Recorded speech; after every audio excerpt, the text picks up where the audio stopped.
প্রিয় বন্ধুরা, আসসালামু আলাইকুম। আমি পড়ছিলাম তিন গোয়েন্দা, ভলিউম 3-এর 1, গল্প মৃত্যুখনি। এখন শুরু করছি পঞ্চম বা শেষ অংশ। 16। একের পর এক বোমা ফাটতে লাগলো।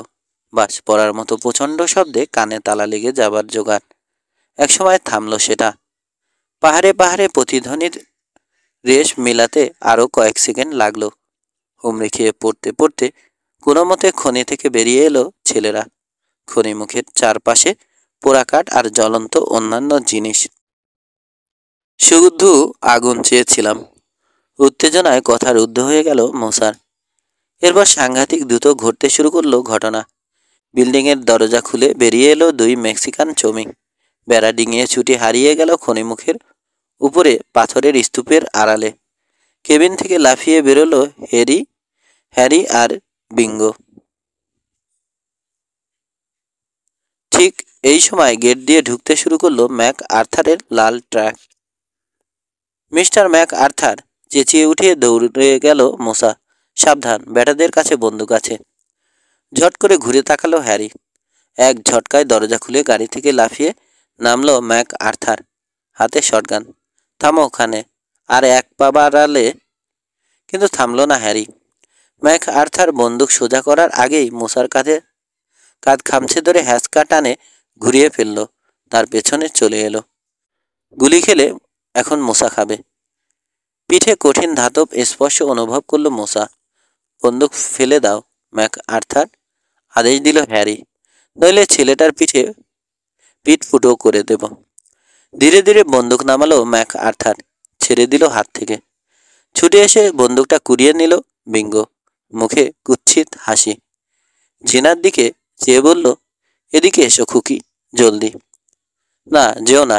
জিনার পত্র করে দাঁড়ালো রবিন। সরো, ধমক দিল বিঙ্গো। এগিয়ে এসে এক ধাক্কায় রবিনকে সরিয়ে জেনার কবজি চেপে ধরল। মুচড়ে হাত নিয়ে এলো পিঠের উপর, ঠেলা দিয়ে বলল, হাঁটো। দূরে শোনা গেল সাইরেনের তীক্ষ্ণ বিলাপ। ফায়ার ব্রিগেড আসছে।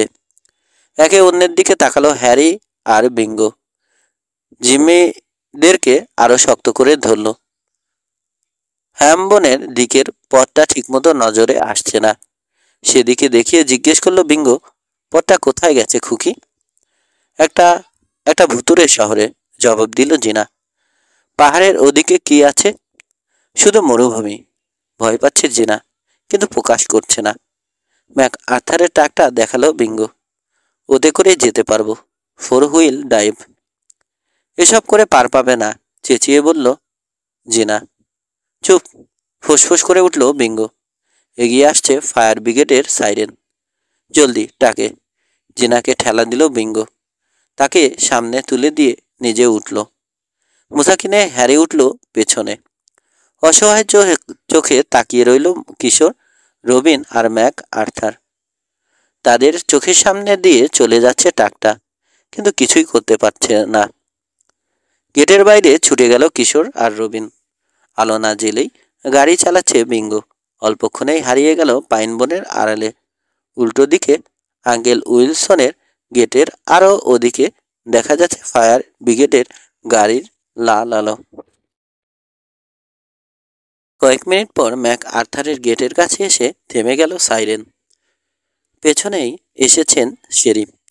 হঠাৎ ব্রেক কষায় স্কিড করে থেমে গেল গাড়ি। ছাউনির ধ্বংসস্তূপ দেখলেন শেরিফ। ফায়ার ব্রিগেডের গাড়ির হুইলে বসা লোকটাকে উদ্দেশ্য করে বললেন, জরুরি অবস্থা শেষ, জ্বলার আর কিছু বাকি নেই। ম্যাক আর্থারের দিকে এগোলেন। হয়েছিল কি? শহর থেকে তো মনে হলো পুরো পর্বত ধসে পড়ছে। দ্রুত সামনে এসে দাঁড়ালো কিশোর। ছাউনিতে আগুন দিয়েছিলাম আমি। দুটো লোক তালা ভেঙে মিস্টার ম্যাক আর্থারের বাড়িতে ঢুকলো, হাতে বন্দুক। আপনাদের দৃষ্টি আকর্ষণ করার জন্য আগুন লাগিয়েছি। আর কোনো উপায় ছিল না। জিনা আর মুসাকে ধরে নিয়ে গেছে ওরা, হাম্বনের দিকে। লোকগুলোকে বেপরোয়া মনে হলো। অন্ধকার পথের দিকে চেয়ে বললেন শেরিফ, জিনাকে নিয়ে গেছে, আর আমার বন্ধু মুসা আমানকেও, গান পয়েন্টে। নিজের গালে মস্ত থাবা বোলালেন শেরিফ। কতক্ষণ আগে? এই কয়েক মিনিট। তাড়াতাড়ি করলে এখনো ধরা যায়। আলো জ্বালেনি, জোরে চালাতে পারবে না, বেশি দূর যায়নি। আমাকে পিছে দেখলে তখন ঠিকই চালাবে। এভাবে তাড়া করে লাভ নেই, বাচ্চা দুটোর বিপদ বাড়বে আরো। তাইলে পথের ওমুখে পাহারার ব্যবস্থা করুন তাড়াতাড়ি। হামবনে থামবে না ওরা, উপায় দিয়ে বেরোনোর চেষ্টা করবে। তার আগেই যদি পথ আটকানো যায়। কোন পথ?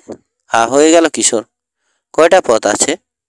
হামবন থেকে ডজনখানেক সরু সরু পথ বেরিয়ে গেছে বিভিন্ন দিকে। কোন পথে যাবে ওরা কে জানে। ছোট ছোট কেবিন পাবে, যেখানে খুশি লুকোতে পারবে। মরুভূমির ওদিকেও যেতে পারে। খুব সহজেই 1 সপ্তাহ লুকিয়ে থাকতে পারবে ওরা ইচ্ছে করলে। তাহলে?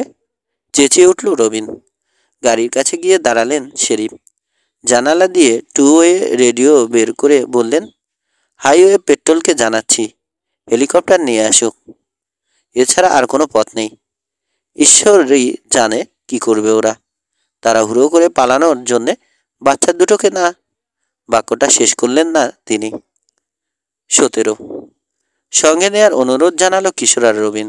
হেসে মাথা ঝাঁকালো হেলিকপ্টারের পাইলট জ্যাক বোরম্যান।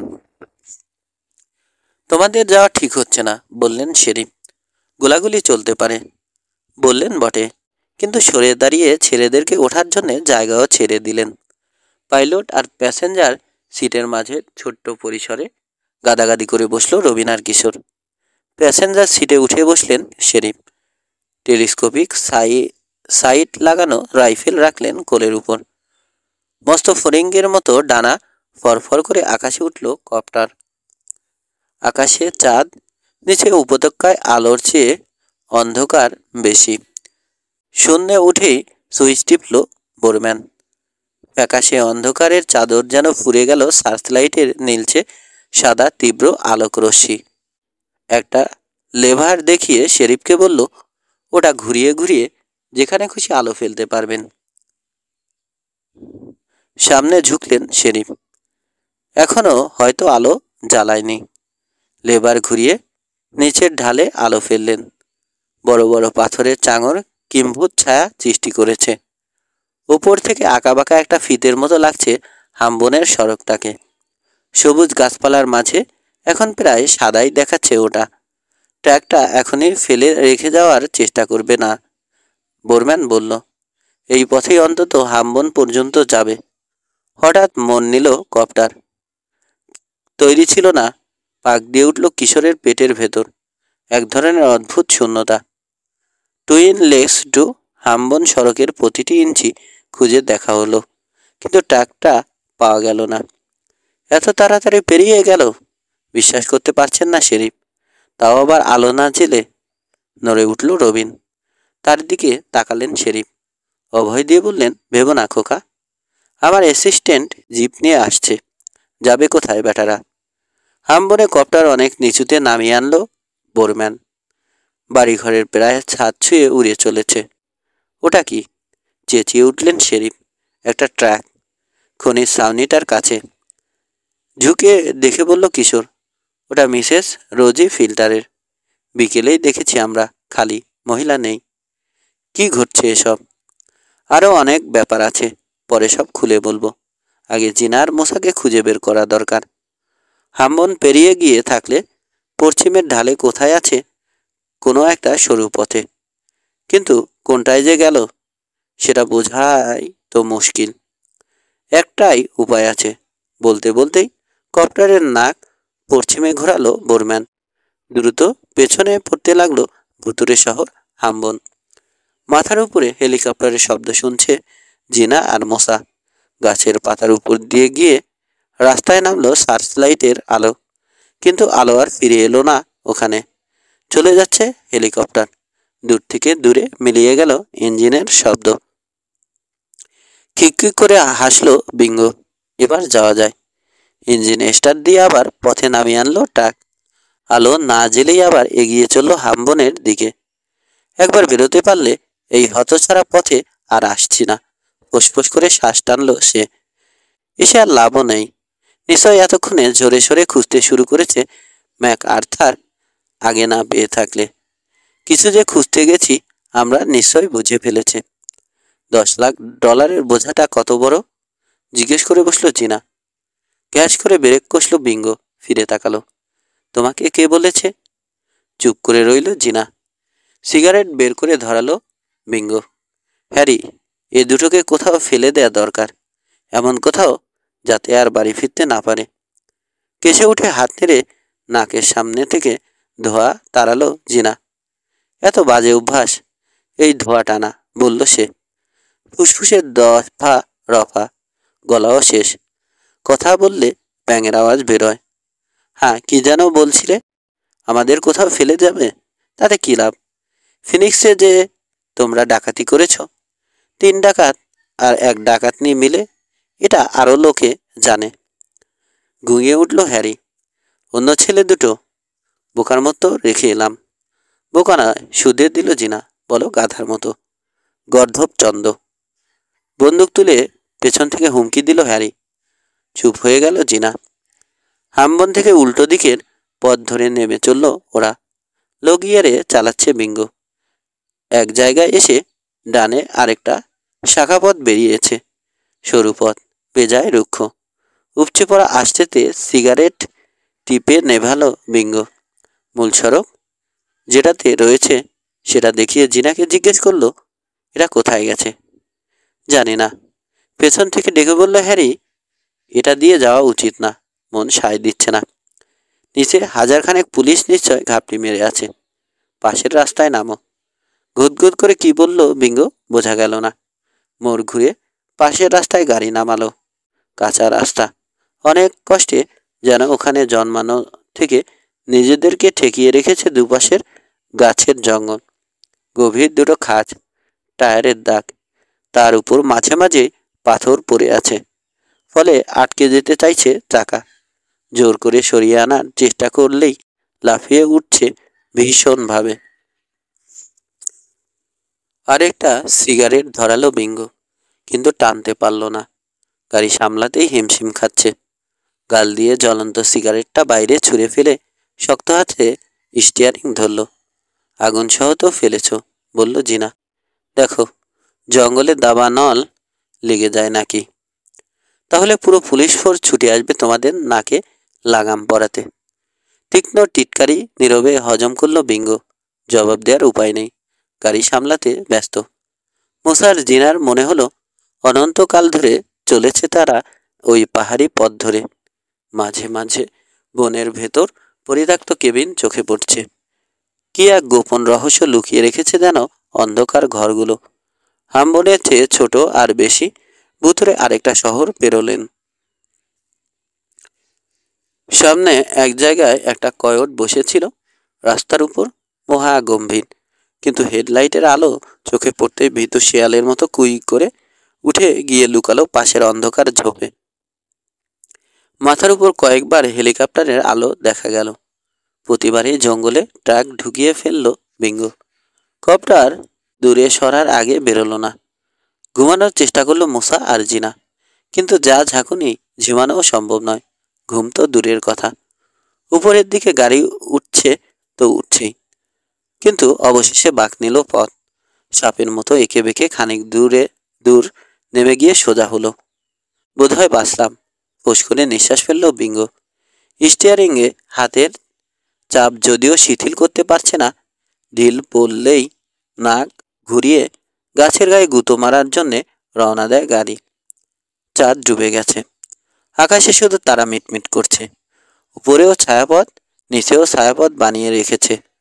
যতই নামছে গাড়ি, দুধারে সরে যেন বেশি করে জায়গা ছেড়ে দিচ্ছে বন। পথ চওড়া হচ্ছে।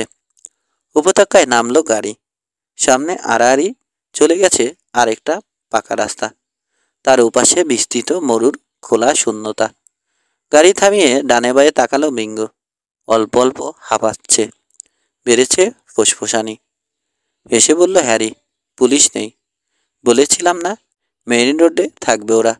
এদিকে আসবো আমরা কল্পনাও করেনি। এখনো বলা যায় না। বিঙ্গো খুশি হতে পারছে না। রোড ধরে যাবই না, সোজা চালালো সে। ঝাঁকুনি খেয়ে পাকা রাস্তায় উঠল ট্রাক। রাস্তা পেরিয়ে আবার ঝাঁকুনি খেয়ে নামলো মরুভূমিতে। মাথায় বাড়ি খেয়ে আউক করে উঠল জিনা। মস্ত এক গর্তে পড়ে ক্যাঙ্গারুর মতো লাফ দিয়ে আবার উঠে পড়েছে গাড়ি। জিন্দেগিতে জায়গা মতো যাবে না এই ট্রাক। চুপ! ধমক দিল বিঙ্গ। অস্বস্তিতে ভুগছে। ঝাল ঝালল আধপোড়া সিগারেটের উপর। আষ্টেতে পিষে মারল ওটাকে। যেতেই হবে। মরুভূমি পেরোলে সামনে অন্য পথ পাবই। ওখানে পুলিশ থাকবে না। শেষ তারাটাও মলিন হলো, মিলালো মহাশূন্যে। ফিরে তাকালো মুসা। পেছনে পাহাড়ের চূড়ায় লালচে আভা। আধার কাটছে দ্রুত। খানিক পরে উকি দেবে টকটকে লাল সূর্য। পাকা রাস্তা এখন অনেক পেছনে। সামনে শিগগিরই আরেকটা পথ পাবো। বিড়বিড় করে নিজেকে আশ্বাস আশ্বাস দিল যেন বিঙ্গ। যেটাতে হুক। চোরা গর্তে পড়ে কাত হয়ে গেছে ট্রাক। জোর হিসিস শোনা গেল। ধোঁয়া বেরোতে শুরু করলো রেডিয়েটর থেকে। সর্বনাশ! ইঞ্জিন বন্ধ করে ধাক্কা দিয়ে দরজা খুলে বালিতে লাফিয়ে গিয়ে পড়ল বিঙ্গ। ঘুরে গিয়ে উকি দিল ট্রাকের নিচে। ইঞ্জিনের সামনের অংশ থেকে বালিতে পড়ছে মরচে রঙের পানি। ময়লা করছে ধবধবে সাদা বালি। কি হলো? হ্যারির গলার ভেতরটা সিঁড়ি দিয়ে ঘষেছে যেন কেউ। রেডিয়েটর খতম। অচেনা লাগছে বিঙ্গোর কণ্ঠ। অ্যাক্সেল দুটুকরো। গুঙিয়ে উঠল হ্যারি। সর্বনাশ! জানালার কাছে এসে জিনার দিকে পিস্তল তাক করল বিঙ্গ। নামো। মুসাকে বলল, এই তুমিও। হলো তো এখন? কালো হয়ে গেছে জিনার মুখ। চুপ! নামো। নামলো দুজনে। হ্যারিও নামলো। শূন্য চোখে তাকালো সরানো মরুর দিকে। সামনে দেখিয়ে বলল, ওদিকে। পাহাড় পেছনে রেখে সোজা হাঁটব। আগে পরে পথ পেয়ে যাবই। না, জেদ ধরল জিনা। এখানে হাঁটতেই থাকবে, হাঁটতেই থাকবে। পথ আর পাবে না। তারপর সূর্য উঠলে টের পাবে মজাটা। দেখতে দেখতে 100 ডিগ্রি ছাড়িয়ে যাবে গরম। কাবাব হয়ে যাবে। টাকে বসে থাকাই ভালো। টাকে থাকলে মরব, বলল হ্যারি। বাজে কথা রেখে হাঁটো তো। আবার ধমক দিল বিঙ্গ। না, বালিতে বসে পড়ল জিনা। গুলি করে মেরে ফেললেও আমি যাব না। রোদে কাবাব হওয়ার চেয়ে গুলি খেয়ে মরা অনেক আরামের। গরমে মগজ গলে নাক দিয়ে বেরিয়ে আসবে। দ্বিধা করল মুসা। তারপর বসে পড়ল জিনার পাশে। ভীষণ দৃষ্টিতে তাকালো বিঙ্গ। পিস্তলের হাতলে চাপ বাড়ছে। সাদা হয়ে যাচ্ছে আঙুল। হঠাৎ ঘুরে দাঁড়ালো হ্যারি। লম্বা লম্বা পা ফেলে হাঁটতে শুরু করলো সামনের দিকে। জিনা আর মুসার উপর বার দুই নজর সরালো বিঙ্গ। কাঁধ ঝাঁকিয়ে পিস্তলটা ঢুকিয়ে রাখলো পকেটে। ঘুরে রওনা হয়ে গেল সঙ্গীর পেছনে। নীরবে চেয়ে আছে জিনা আর মুসা। ছোট হতে হতে যেন ধোয়ার ভিতর মিলিয়ে গেল দুই ডাকাতের অবয়ব। দ্রুত চড়ছে সূর্য। গরম বাড়ছে। রাতের শিশিরে ভেজা বালি থেকে বাষ্প উঠতে শুরু করেছে ধোয়ার মতো। হতাশ হয়ে যদি ফিরে যায় ওরা? কোলা ব্যাঙের স্বর বেরোলো মুসার কণ্ঠ থেকে। যদি খোদা বাদ দেয়? পিপাসায় ছাতি ফেটে মরব। 18। জিনার মুসা যেখানে রয়েছে তার থেকে অনেক উপরে বসে কিশোর আর রবিন দেখল পর্বতের চূড়া লাল হয়ে উঠছে ভোরের কাঁচা রোদে। সুইচ টিপে সার্চ লাইট নিভিয়ে দিয়ে বড় করে হাই তুললেন শেরিফ। সারা রাত জেগে থেকে চোখ লাল। নড়ে চড়ে বসল বোরম্যান। সারা রাত পাহাড়ের উপরে আকাশে চক্কর দিয়েছে, আরেকবার দেওয়ার জন্যে তৈরি হলো। অবাক কাণ্ড, বলল সে। হাওয়া হয়ে গেল নাকি ওরা? কোনো জায়গা তো আর বাদ রাখিনি। গেল কই? না ঘুমিয়ে আর দুশ্চিন্তায় শুকিয়ে এতটুকু হয়ে গেছে রবিনের মুখ। মেইন রোড ধরে নামেনি, তাহলে পুলিশের চোখ এড়াতে পারত না। আরেকটা কপ্টার যে বেরিয়েছে তারাও কোনো খোঁজ পাচ্ছে না। বাতাসে তো আর মিলিয়ে যেতে পারে না। পাহাড়ে জঙ্গলে কোথাও লুকিয়ে আছে, ক্লান্ত কণ্ঠে বলল কিশোর। অসংখ্য পুরো শহর আছে, ছাউনি আছে, তার মধ্যে ঢুকে বসে থাকলেও আকাশ থেকে দেখব না। ঠিকই বলেছ, সায় দিলেন শেরিফ। দেখা যাবে না, কিন্তু আমি ভাবছি মরুভূমিতে নেমে যায়নি তো? রোড ক্রস করে? সেটা করলে মরবে। পানিও নেই ওদের সঙ্গে, খাবারও নেই। মরুভূমিতে নামলে দেখা যাবে? রবিন প্রশ্ন করল। তা তো যাবেই, একেবারে খোলা, তবে অনেকখানি জুড়ে চক্কর দিতে হবে। হেলিকপ্টারে নাক ঘুরে গেল পশ্চিমে, গাছপালার মাথার উপর দিয়ে উড়িয়ে চলল মরুভূমির উদ্দেশ্যে। রোমাল দিয়ে কপালের ঘাম মুছল জিনা। সাদা হচ্ছে সূর্য, রোদের তেজ বাড়ছে, শরীরে প্রচণ্ড ক্লান্তি, কিন্তু উত্তেজনায় ঘুম আসছে না জিনার। পঞ্চমবারের মতো ঘুরে এলো ট্রাকের চারপাশে, ধপ করে বসে পড়ল মুসার পাশে। ট্রাকের ছায়ায় বসে আছে মুসা। বেশিক্ষণ থাকবে না এই ছায়া, যে হারে দ্রুত সরছে। দুপুর তো হয়ে এলো, বলল জিনা। ওরা আসছে না কেন? বিষণ্ণ ভঙ্গিতে মাথা নাড়ল মুসা। ইস, যা খিদে লেগেছে না, গতকাল দুপুরের পর আর কিছু পেটে পড়েনি।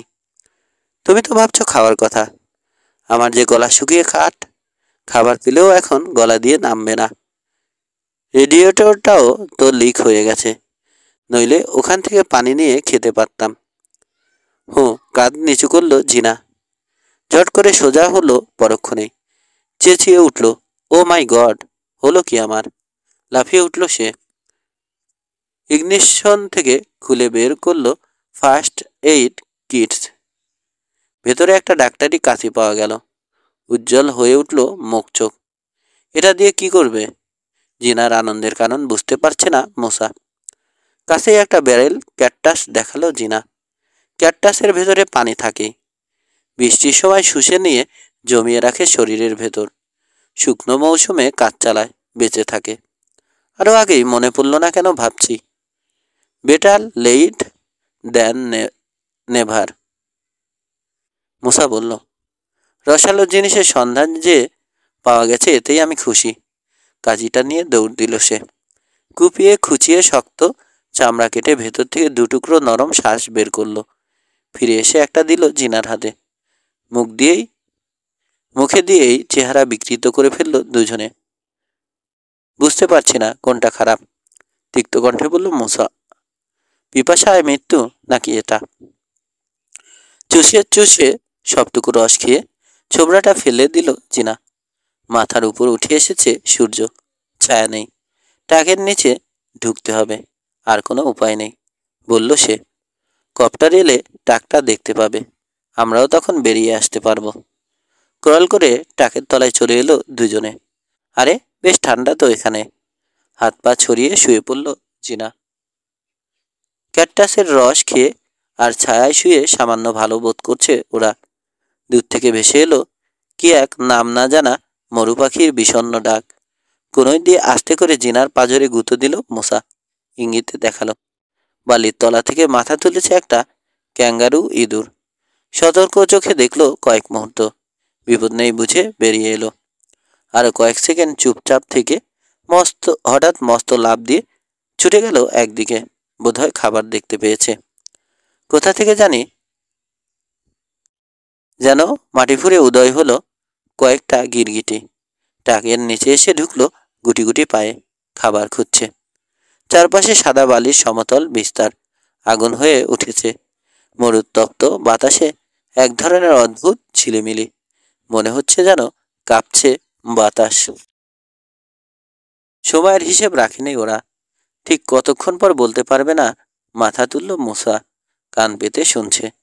জিনাও মাথা তুলল। হ্যাঁ, আমিও শুনছি। অনেক দূরে কপ্টারের ইঞ্জিনে চেঁচিয়ে উঠল, আসছে, ওরা আসছে। তাড়াহুড়ো করে ট্রাকের নিচ থেকে বেরোলো দুজনে, কিন্তু মিলিয়ে যাচ্ছে শব্দ।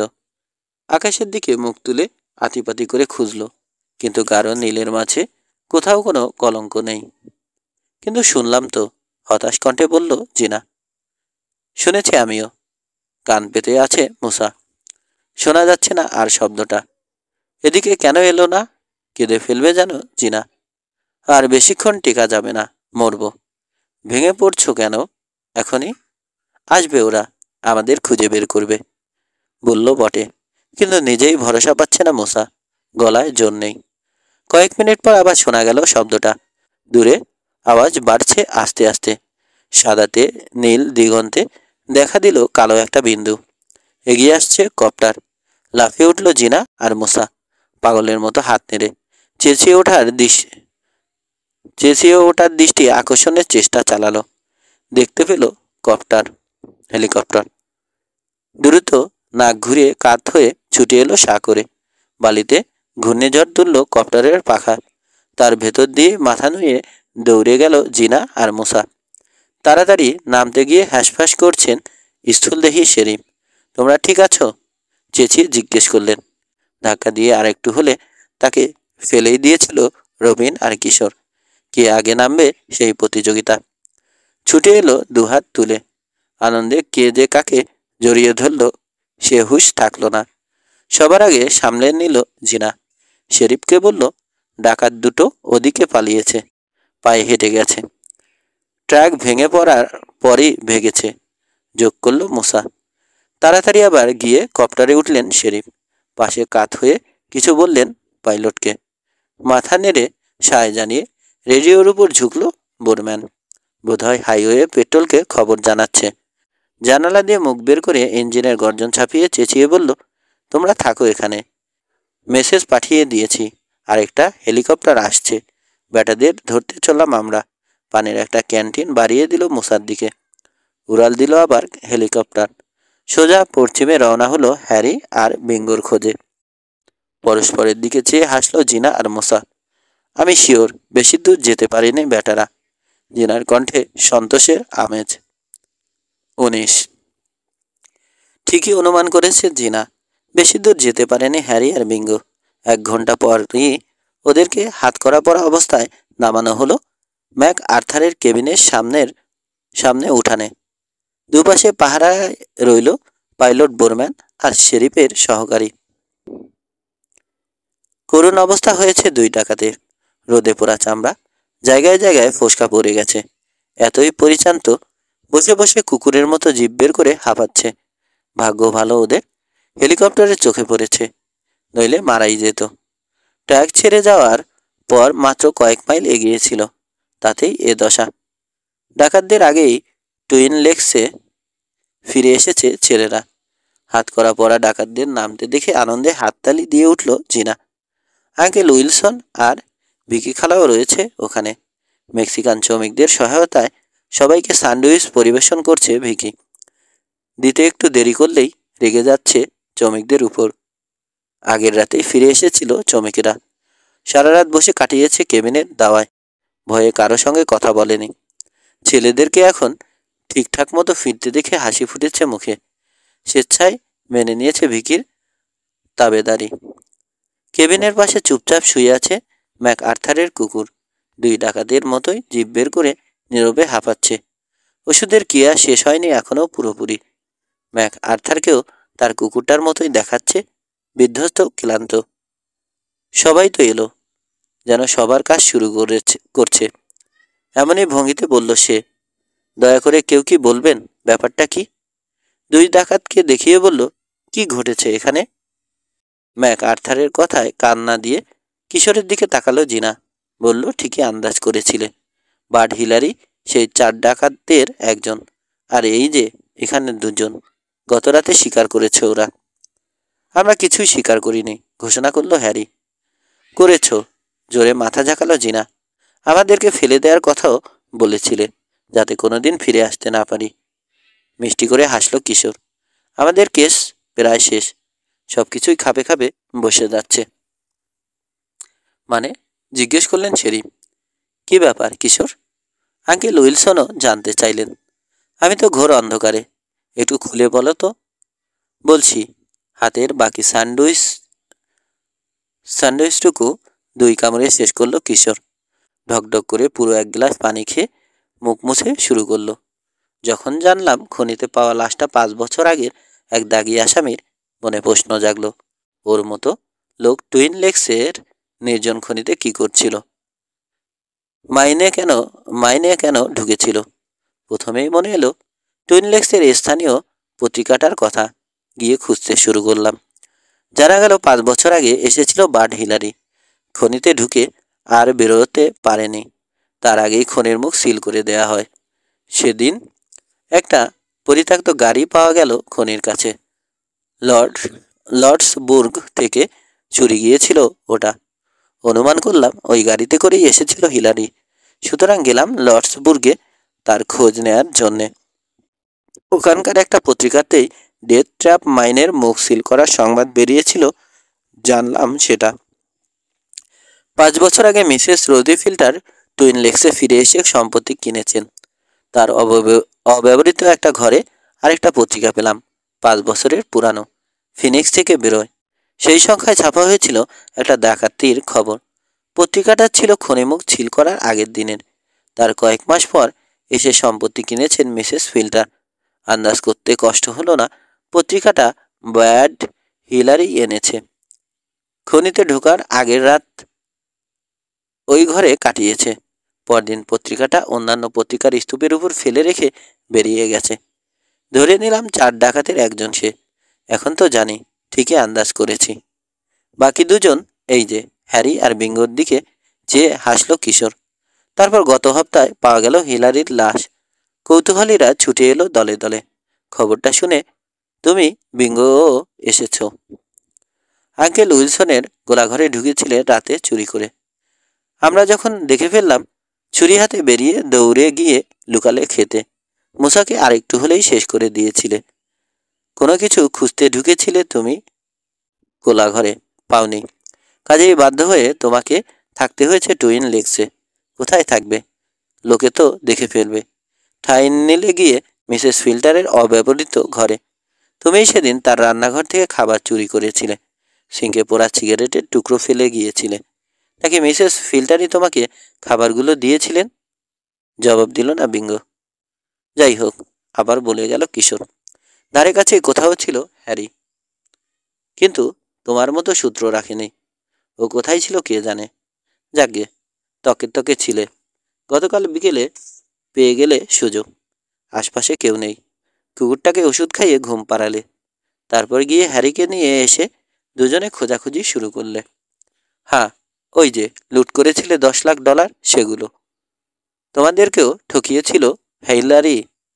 হিলারি না, সব টাকা নিয়ে পালিয়ে এসেছিল এখানে। 5 বছর পর খোঁজ পেলে। ম্যাক আর্থারের দিকে ফিরল কিশোর। খনিতে টাকাগুলো পেয়েছেন আপনি না? জোরে মাথা নাড়ল ম্যাক আর্থার। না, বলেইছি তো, খনির ভেতরে ঢুকে দেখিনি ভালো মতে। লাশটা পাওয়া যাওয়ার পর অবশ্য শেরিফ তন্ন তন্ন করে খুঁজেছেন, কিন্তু টাকা টুকা কিছু পাওয়া যায়নি। আসলে কিছুই নেই খনিতে। কিছুই না মিস্টার ম্যাক আর্থার।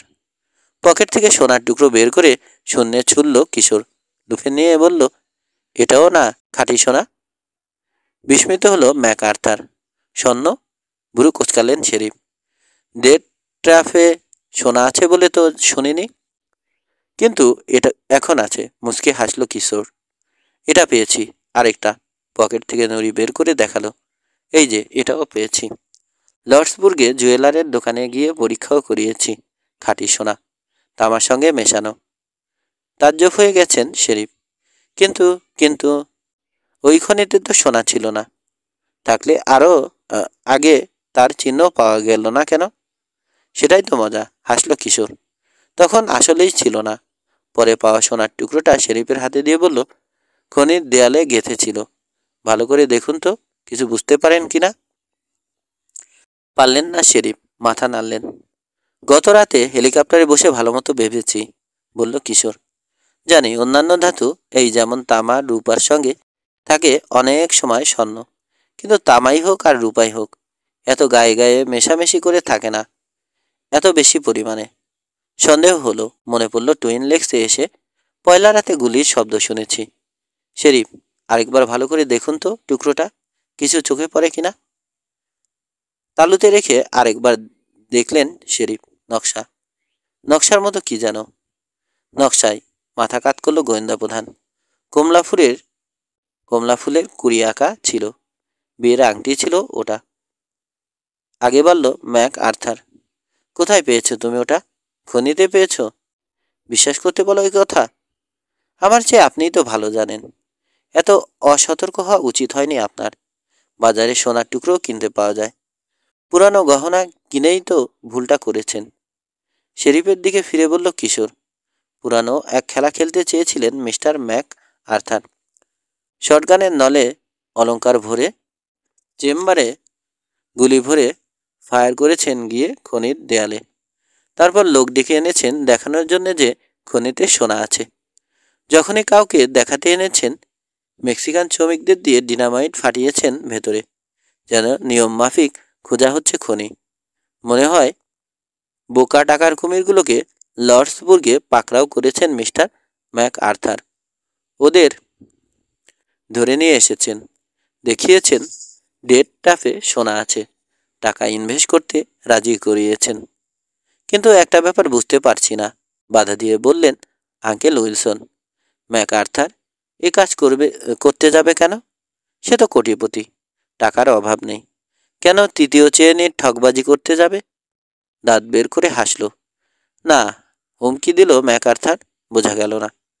বলল বুঝতে পারছেন না, কারণ আমি এসব করিনি। বাজে গল্প ফেঁদেছে। খনিতে ঢুকলে প্রমাণ হয়ে যাবে, বলল কিশোর। কল্পনা সত্যি। খবরদার, রাগে জ্বলে উঠল ম্যাক আর্থার। আমার খনিতে ঢুকবে না। আগে আমার উকিলকে ডাকছি। হ্যাঁ হ্যাঁ, ডাকো, কঠিন কণ্ঠে বললেন শেরিফ। তোমাকে অ্যারেস্ট করছি আমি। দরকার হলে অফিসে গিয়ে সার্চ ওয়ারেন্ট নিয়ে আসব। শেরিফ, আপনি ওই পাগল ছেলেটার কথা বিশ্বাস করছেন? আমার কাছে তো পাগল মনে হচ্ছে না। থ্যাংক ইউ শেরিফ, বলল কিশোর। আরেকটা ব্যাপার পরিষ্কার করে দিচ্ছি। হ্যারি আর বিঙ্গোর দিকে ফিরে জিজ্ঞেস করলো, মিসেস ফিল্টার কোথায়? তোমাদের সঙ্গে কোথায় দেখা করার কথা? Mrs filter? শূন্য দৃষ্টিতে তাকালো হ্যারি। আরে ওই বুড়িটা, বলল বিঙ্গো। ওই যে ওদিকে, ওই বাড়িটায় থাকে। অবাক হলো কিশোর। তুমি, তোমার মিসেস ফিল্টার তোমাদের দলে ছিলেন না? মাথা নাড়ল হ্যারি। ভাবে মনে হলো সত্য কথাই বলছে। জোরে জোরে কয়েকবার নিচের ঠোঁটে চিমটি কাটল কিশোর। আমি তো ভেবেছিলাম মিসেস ফিল্টারও চারজনের একজন, কিন্তু কোনো প্রমাণ পাইনি।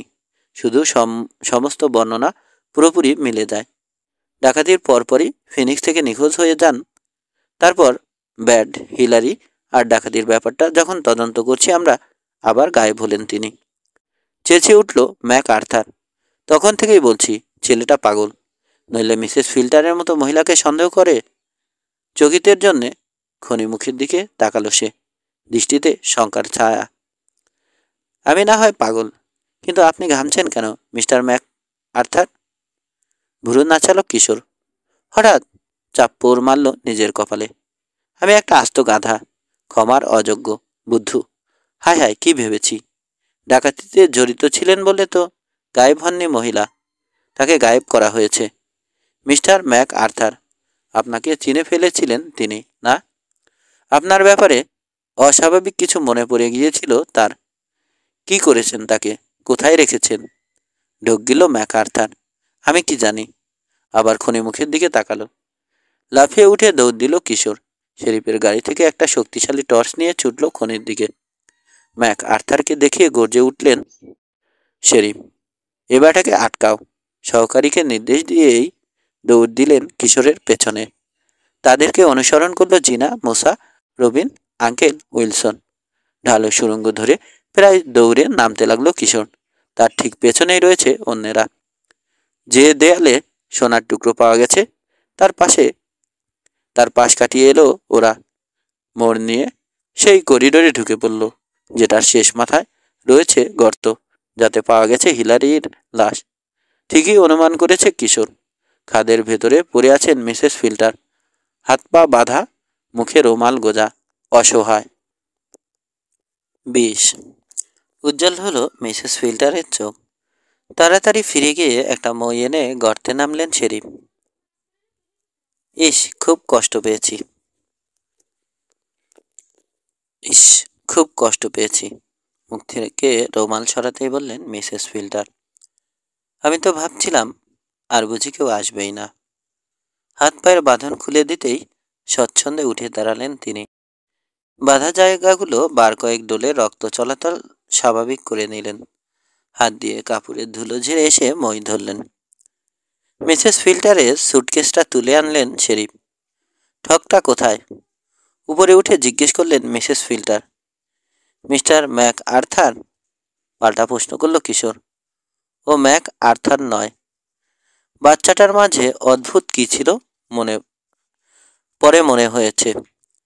জন্মের সময়ই ওর চোখ ছিল বাদামি। এমনিতে নীল চোখ নিয়ে জন্মায় যে কোনো বাচ্চা, বড় হলে ধীরে ধীরে চোখের রং বদলায়, এক একজনের এক এক রকম হয়। কিন্তু ম্যাক আর্থারের জন্মের সময় যা ছিল পরেও তাই রয়েছে। কয়েক বছর তো দেখেছি, এখনও নিশ্চয় ওরকমই আছে। নীল বদলে বাদামি হয়, কিন্তু বাদামি বদলে নীল হয়েছে শুনিনি। লোকটাকে বলেছেন নাকি এ কথা? বলেই তো বললাম বিপদে। বন্দুক ধরে রেখে আমার সুটকেস গোছাতে বাধ্য করলো, এখানে এনে ফেললো। কোথায় সে?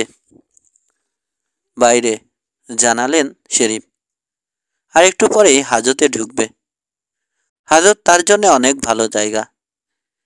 এই শাস্তি পছন্দ হচ্ছে না মিসেস ফিল্টারের। আপাতত এর চেয়ে খারাপ জায়গা আর পাচ্ছি না মিসেস ফিল্টার, এসে বললেন শেরিফ। পরে অন্য ব্যবস্থা করব। আসামিদেরকে হাজতে নিয়ে গেলেন শেরিফ। সেই বিকেলেই ফিরে এলেন আবার আঙ্কেল উইলসনের রাঞ্চে একা। ইতিমধ্যে হামবনে গিয়ে মিসেস ফিল্টারের পিকআপটা চালিয়ে নিয়ে এসেছেন উইলসন আর ভিকি। উইলসনের ঘরেই রয়েছেন মিসেস ফিল্টার, চা খাচ্ছেন বসে। কি খবর শেরিফ? শেরিফকে দেখে হাসলেন তিনি। শেরিফও হাসলেন। একে একে তাকালেন তিন গোয়েন্দা আর জিনার দিকে। ঠিকই বলেছ তোমরা, ওই দুই বেটা ডাকাতিতে জড়িত, একেবারে দাগি আসামি। অপকর্ম এর আগেও অনেক করেছে। 4টে স্টেটের পুলিশ খুঁজছে ওদেরকে। আর হ্যাঁ, বার্ড হিলারিও ছিল ওদের দলে। হারামিটার কি করলেন জানতে চাইলেন মিসেস ফিল্টার। উকিলকে ফোন করেছে, লাভ হবে কচু। ওর আঙুলের ছাপ নিয়ে ওয়াশিংটনে পাঠিয়েছি। আমার ধারণা পুলিশের খাতায় রেকর্ড মিলবেই। লোক ঠকানোর ওস্তাদ তো, সেটা একেবারে হয়নি। ঠিকই ধরেছেন, ম্যাক আর্থার নয় সে।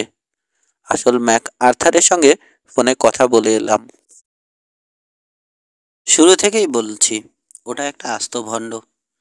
সুযোগ পেয়ে ঝাল ঝাড়ল জিনা। কেউ শুনলেন না আমার কথা। পুরানো গাড়িটার কথা যখন মিথ্যে বলল, তখনই বোঝা উচিত ছিল আমার চাচার। যা হবার হয়েছে মিস জিনা, ভুল স্বীকার করছি। যাও। হাত জোর করে দেখিয়ে জিনার রাগ কমালেন শেরিফ। এখন তো ধরা পড়েছে, সার্চ ওয়ারেন্ট নিয়ে এসেছি, বাড়ি তল্লাশি করব। আর অপমান খুঁজছেন? জিজ্ঞেস করল রবিন। হ্যাঁ, এবং $10 লাখ। খবরটা হজম করার সময় দিলেন সবাইকে। তারপর বললেন, হ্যারি আর বিঙ্গো মুখ খুলেছে। ওদের সঙ্গে যে মেয়ে ছেলেটা ছিল, তার নাম ভিকি নর্মা। না না, ভিকি। তুমি চমকে উঠো না, তুমি না, আরেকজন। জেলে পড়ছে এখন। ডাকাতি করে সোজা লর্ডসবুর্গে গিয়ে এক হোটেলে উঠেছিল 4 জনে। কিন্তু পরদিন অন্য 3 জনকে ফাঁকি দিয়ে সব টাকা নিয়ে কেটে পড়ে চোরের সর্দার বার্ড হিলারি। পালিয়ে আসে টুইন লেকসে। তারপর থেকে তার আর কোনো খবর পায়নি সহকারীরা। ইতিমধ্যে আরেক চুরির কেসে ফেসে গিয়ে ধরা পড়ল ভিকি। কিন্তু হ্যারি আর বিঙ্গোকে ধরতে পারেনি পুলিশ। তারা হিলারির লাশ পাওয়া গেছে শুনে ছুটে এসেছে টুইন লেকসে টাকার সন্ধানে। কিন্তু ম্যাক আর্থার পেয়ে গিয়ে যে কোথাও লুকিয়ে রাখেনি। কি করে জানছেন? প্রশ্ন রাখল মুসা। না, তা মনে হয় না, মাথা নাড়ল কিশোর। এত টাকা পেলে ও ঠকবাজি করার জন্যে আর এখানে বসে থাকতো না এক মুহূর্ত। টাকাগুলো নিয়ে সোজা নিখোঁজ হয়ে যেত। আমি ডাকাত হলে অন্তত তাই করতাম। আমিও, শেরিফ বললেন। সেজন্যই ভাবছি টাকাগুলো কাছাকাছি কোথাও রয়েছে। কিন্তু কোথায়? খনিতে নেই, আমি শিওর। লাশটা পাওয়ার পর খনির ভেতরে কোথাও খোঁজা বাদ রাখিনি। টাকা খুঁজিনি অবশ্য, সূত্র খুঁজেছি। মিসেস ফিল্টারের কোনো ঘরে লুকায়নি তো? বলে উঠল জিনা। ওখানেই তো প্রথমে উঠেছিল হিলারি। অসম্ভব না, একমত হলো মোসা। চলো খোঁজা শুরু করি। আরে বাপরে, 10 লাখ! জিন্দেগিতে একসঙ্গে চোখে দেখিনি। এর চেয়ে অনেক বেশি দেখেছ জলদস্যুর দ্বীপে, মনে করিয়ে দিল জিনা। সে তো সোনার মোহর, নগদ টাকা না। প্রথমে মিসেস ফিল্টারের বাড়ি থেকে শুরু করলো ওরা।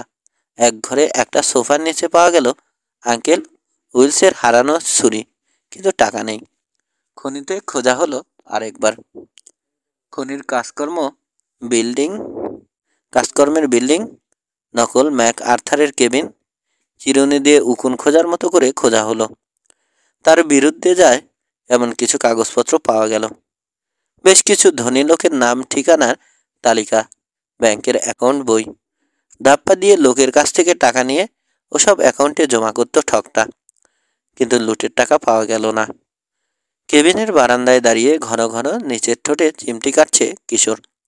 শেরিফ বেরিয়ে আসতেই বলল, আর একটা মাত্র জায়গা আছে। কোথায়? বুড়ো কোচকালেন শেরিফ। আঙ্কেল উইলসনের গোলাঘরে। হৈ হৈ করে ছুটল সবাই।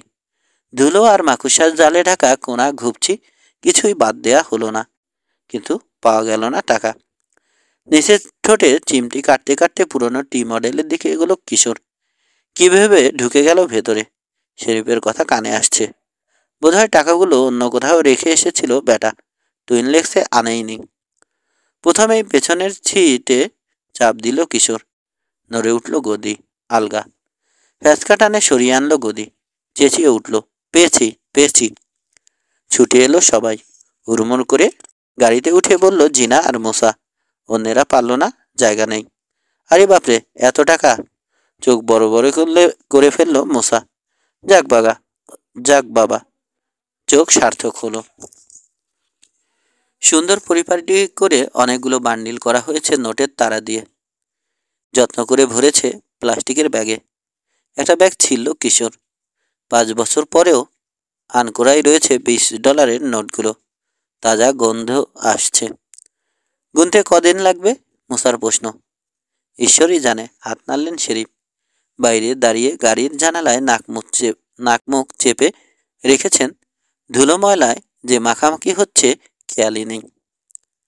21। কয়েকদিন পর রকি বিচে ফিরে এসেছে 3 গোয়েন্দা। বিখ্যাত চিত্র পরিচালক মিস্টার ডেভিস ক্রিস্টোফারের অফিসে এসেছে দেখা করতে, সেই সাথে লেটেস্ট কেসের রিপোর্ট দিতে। কি ব্যাপার? 3 গোয়েন্দাকে দেখে বললেন চিত্র পরিচালক। টেলিফোনে তো বললে মালির কাজ করতে গেছো, হাতে ফাইল কেন? জবাবটা নিজেই দিলেন। বুঝেছি, এমন একটা জায়গায় গেছো, রহস্য কি আর মিলবে না? তাছাড়া সঙ্গে ছিল জর্জিনা পার্কার। হেসে ফাইলটা টেবিলের উপর দিয়ে পরিচালকের দিকে ঠেলে দিল রবিন। মন দিয়ে রিপোর্টের প্রতিটি শব্দ পড়লেন পরিচালক, তারপর মুখ তুললেন। মিসেস ফিল্টারের কাছে মাপ চেয়েছ তো কিশোর? ভাগ্য ভালো বাড়ি গিয়ে তাকে পাওনি সেদিন, নইলে আরও লজ্জা পেতে। পাইনি বলেই ভুলটা আরও বেশি হয়েছে স্যার, স্বীকার করল কিশোর। নইলে জানতে পারতাম নকল ম্যাক আর্থারকে চিনে ফেলেছেন তিনি। আরও আগেই ধরা যেত হ্যারি আর বিঙ্গোকে। জিনা আর মোসারও মরু সফর হতো না। তা ঠিক, মাথা দোলালেন চিত্র পরিচালক। কিন্তু ডাকাতির পরপরই কোথায় গায়েব হয়ে গিয়েছিলেন মহিলা? টুইন লেক্সে জায়গা কেনার টাকা পেলেন কোথায়? ঘটনাগুলো অনেকটা কি বলবো, কোইন্সিডেন্সই হয়ে গেছে। ডাকাতিও হলো। সেই সময় মিসেস ফিল্টার খবর পেলেন তার এক ফুফু মরে মরে অবস্থা। দোকানে খবর দেওয়ার সময় পাননি তিনি, আর কিছুটা গাফলতিও বটে, দেননি। না দিয়ে চলে গেলেন ফুফুকে দেখতে আল পেসোতে। সেটা মে আর সেপ্টেম্বরের মাঝামাঝি। জান দিয়ে ফুফুর সেবা করলেন কয়েকদিন, কিন্তু বাঁচলেন না মহিলা। অনেক বয়স হয়েছিল, চিরকুমারী ছিলেন, আর কোনো আত্মীয় নেই। তাই মৃত্যুর আগে যার কাছ থেকে সেবা পেয়েছেন সমস্ত সম্পত্তি তাকেই দিয়ে গেছেন। তবে সেটা খুব বেশি কিছু ছিল না, তবু সেটাই তখন ছিল মিসেস ফিল্টারের কাছে অনেক বেশি। ফুফুর জায়গা বিক্রি করে দিয়ে টুইন লেক্সে তার প্রিয় শহরে এসে জায়গা কিনলেন। বুঝলাম, তার নকল ম্যাক আর্থারকে কি আদালতে হাজির করেছে? তার আসল নাম জনি হারবার। অনেক জায়গায় তার নামে পুলিশ ওয়ারেন্ট আছে। অনেক জায়গায় ঠকবাজি করে এসেছে। শেষবার করতে চেয়েছে ডালাসের এক মস্ত ধনীর সঙ্গে। তাকে নিয়ে গিয়েছিল ডেট ট্র্যাপ মাইন দেখাতে। শুধু ধাপ্পাবাজি নয়, পাকা জালিয়াতও সে। ব্যাংক সার্টিফিকেট আর জায়গার দলিল জাল করে মক্কেলদের দেখিয়েছে সে কত বড় লোক। এক এক জায়গায় গিয়ে এক এক সময় এক এক পরিচয় দিয়েছে। শেষবার ম্যাক আর্থার সেজে এসেছে, তবে ডেথ ট্র্যাপ মাইনে বিশেষ সুবিধে করতে পারেনি জনি, সময়ও পায়নি অবশ্য। আঙ্কেল উইলসের কাছ থেকে জায়গা কিনেছে $25,000, কিন্তু দিয়েছে মাত্র 1,000। বুঝিয়েছে স্টক মার্কেটে তার কোটি কোটি টাকা আটকে গেছে, এই ছুটল বলে। তারপর একসঙ্গে বাকি 24,000 দিয়ে দেবে। আসলে আর 1 পয়সাও দিত না, খালি সময় বাড়াতো। ইতিমধ্যে বোকা কিছু মক্কেল জুটিয়ে ভালো রকম একটা দাও মেরে সরে পড়তো একদিন। আগেও এরকম করেছে বহুবার। কিশোর থামতেই রবিন বলল, কিন্তু এবার বাদ ছাড়লেন মিসেস ফিল্টার। বুঝে ফেললেন লোকটা ম্যাক আর্থার নয়। ফলে তাকে ধরে নিয়ে গিয়ে খনির মুখে গর্তে ফেলে রাখলো জনি। পিকআপটা নিয়ে গিয়ে রেখে এলো হামবনে। এমনভাবে সাজালো যেন হঠাৎ জরুরি খবর পেয়ে তাড়াহুড়ো করে বেড়াতে কিংবা অন্য কোনো কারণে চলে গেছেন মিসেস ফিল্টার। কাউকে কিছু জানানোর সুযোগ পাননি। পিকআপটা হামবনে নিয়ে ফেলে এসেছে যাতে কেউ খুঁজে না পায়। পার পেয়েও যেত, কিন্তু এবারে জনির কপাল খারাপ। আমরা গিয়েছি টুইন লেকসে।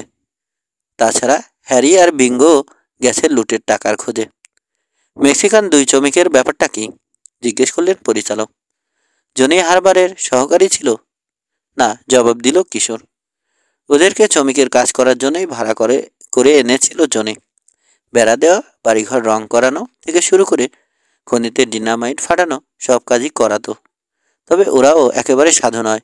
সীমান্ত পেরিয়ে পালিয়ে এসেছে, বেআইনি অনুপ্রবেশ। তাই জনি শয়তানি কিছুটা বুঝে থাকলেও মুখ বুঝেছিল, আর এ কারণেই বেছে বেছে ওদেরকে ভাড়া করেছে জনি। তবে লোকগুলো ভালো, মেক্সিকোয় কাজের আশাই এসেছে, ক্রিমিনাল নয়, রবিন বলল। সব খুলে বলেছে আঙ্কেল উইলসনকে। কর্তৃপক্ষের সঙ্গে যোগাযোগ করে ওদের কাগজপত্র ঠিক করেছেন আঙ্কেল। নিজের রাঞ্চে কাজ দিয়ে রেখে দিয়েছেন। জনির কুকুরটা নিয়ে এসেছেন ভিকি খালা। এনেই আগে পেট ভরে খাইয়েছে। তার ভক্ত হয়ে গেছে কুকুরটা। রাতে তার বিছানার পাশে শোয়, পেট ভরা থাকে, ফলে মুরগির দিকে ফিরেও তাকায় না আর। চুরির স্বভাবও চলে গেছে। শুনে সুখী হলাম। চেয়ারে হেলান দিলেন পরিচালক। চমৎকার একটা কেস, কিন্তু পুরোপুরি মীমাংসা হলো না সব কিছু। কোনটা স্যার জিজ্ঞেস করল মুসা। বাট হিলারি খনিতে পড়ে মরেছে, এতে কোনো সন্দেহ নেই, বললেন পরিচালক। কিন্তু কেন মরেছে জানা যাবে না। আর টাকাগুলোই বা কেন টি-ফোর্ডের সিটের তলায় লুকালো? অনুমান করা যেতে পারে, বলল কিশোর। সাময়িকভাবে হয়তো গাড়িতে টাকাগুলো লুকিয়েছিল হিলারি। তারপর খনিতে গিয়ে ঢুকেছিল আরও ভালো কোনো জায়গা খোঁজার আশায়। তারপর কোনো কারণে আর বেরোতে পারেনি। কারণটা কি কোনোদিন জানা যাবে না। আরও একটা ব্যাপার জানা যাবে না, খনিমুখ যখন বন্ধ করা হয় তখন সে জীবিত ছিল না মৃত। মৃতই হবে, বাধা দিয়ে বলল মুসা। নইলে হাঁক ডাক শুনে মুখের কাছে চলে আসতো। দেখলে তো আর তখন তাকে ভেতরে রেখে সিল করা যেত না। কিন্তু তার আগেই যদি গর্তে পড়ে গিয়ে থাকে, পড়ার সঙ্গে সঙ্গে মরে গেলে তো বেঁচে গেছে। কিন্তু যদি জীবিত থাকে, ক্ষুধা তৃষ্ণায় ধুকে ধুকে মরেছে বেচারা। এত বড় শাস্তি আল্লাহ পরম শত্রুকেও না দিক। কথাটা অন্তর থেকে বেরোলো মুসার। আরেকটা ব্যাপার, বললেন পরিচালক। লাশটা নিশ্চয় আগেই দেখেছিল জনি। হ্যাঁ, কিশোর বলল। এজন্য কাউকে খনিতে ঢুকতে দিত না। জানাজানি হলেই লোক ছুটে আসবে দলে দলে। চোরের মন পুলিশ পুলিশ। জনির হয়েছে তাই। বেশি লোক যাতায়াত করলে কত রকম গোলমালি হতে পারে, তার আসল কাজে বাধা আসতে পারে। তাই ব্যাপারটা চেপে রাখতে চেয়েছিল। হুম, মাথা দোলালেন পরিচালক। আপনার জন্য একটা জিনিস নিয়ে এসেছি স্যার। পকেটে হাত ঢোকালো কিশোর। একটা ছোট সুভেনির। তামা মেশানো সোনার টুকরোটা বের করে দিল। খুব আগ্রহ দেখিয়ে জিনিসটা নিলেন পরিচালক। Thank you. খনি থেকে পাওয়া কাঁচা সোনার টুকরো বেশ কয়েকটা আছে আমার, কিন্তু ওগুলো কৃত্রিম, আসলে একটাও নেই। তার উপর আবার নকশা কাটা। আচ্ছা, তামা মিশল কি করে? কার্তুজের ভেতরে তো জনি সীসা বা লোহার বল থাকে। জানি সীসা বা লোহার বল থাকে। সেটাও জনি হারবারের কীর্তি, হেসে বলল কিশোর। নিজেই কার্তুজ বানিয়ে নিয়েছে সে। লোহার বলের জায়গায় ছোট ছোট তামার টুকরো ভরেছে। হ্যাঁ, চালাক ঠিকই, ফেসে গেছে কপাল খারাপ বলে। নুড়িটা কি করেছ? জিনাকে দিয়ে দিয়েছি। ওটা ওর প্রাপ্য, মোসা বলল। আরে বাব্বারে, অনেক মেয়ে দেখেছি, কিন্তু ওর মতো মেয়ে? খুনে ডাকাতগুলোর সঙ্গেও যা। গোয়ার তুমি শব্দটা ধরিয়ে দিলেন চিত্র পরিচালক। হ্যাঁ, যা গোয়ার তুমি করলো। কিছুতেই হেঁটে যেতে রাজি হলো না ডাকাতগুলোর সঙ্গে। গেলে আর আমাদের খুঁজে পেত না হেলিকপ্টার। এই কেসই হতো 3 গোয়েন্দার শেষ কেস। সমাপ্ত। সবাইকে ধন্যবাদ।